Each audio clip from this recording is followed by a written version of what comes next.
নির্বাচন প্রসঙ্গে বিএনপির সঙ্গে বৈষম্য বিরোধী ছাত্র আন্দোলনের টানাপোড়েনের মাঝে অন্তর্বর্তী সরকারের তথ্য উপদেষ্টা নাহিদ ইসলাম বলেছেন, অন্তর্বর্তী সরকার নিয়ে বিএনপির কথার টোন আওয়ামী লীগের সাথে মিলে যাচ্ছে। তিনি বলেন, বিএনপির নেতারা যে সুরে কথা বলছেন তা সাম্প্রতিক সময়ে আওয়ামী লীগ থেকেও শোনা গেছে।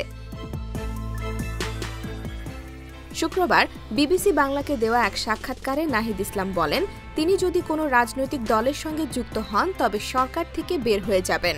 তবে বিএনপির মহাসচিব মির্জা ফখরুল ইসলাম আলমগীরের নিরপেক্ষ সরকারের দাবি সম্পর্কে মন্তব্য করতে গিয়ে তিনি বলেন, এই দাবি ১/১১ সরকারের পুনরাবৃত্তি হতে পারে। নাহিদ ইসলাম আরও বলেন, ১/১১ এবং -2 এর আলোচনা সর্বপ্রথম বিএনপি রাজনীতির মাঠে এনেছিল।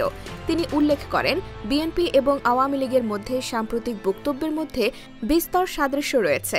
বিশেষ করে আওয়ামী লীগের কেন্দ্রীয় কার্যনির্বাহী কমিটির সদস্য মোহাম্মদ আলী আরাফাতের বক্তব্যের মধ্যে, যেখানে তিনি বলেন, বর্তমান সরকার অবৈধ এবং এটি নিরপেক্ষ সরকারের অধীনে নির্বাচন হওয়া উচিত।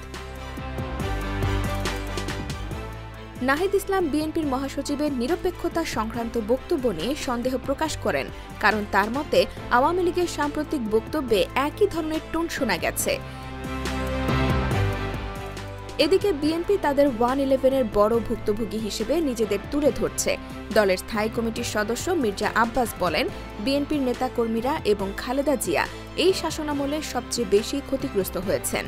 নাহিদ ইসলাম বলেন, বর্তমান সরকারের অগ্রাধিকার হচ্ছে বিচার কার্যক্রম, সংস্কার এবং নির্বাচন।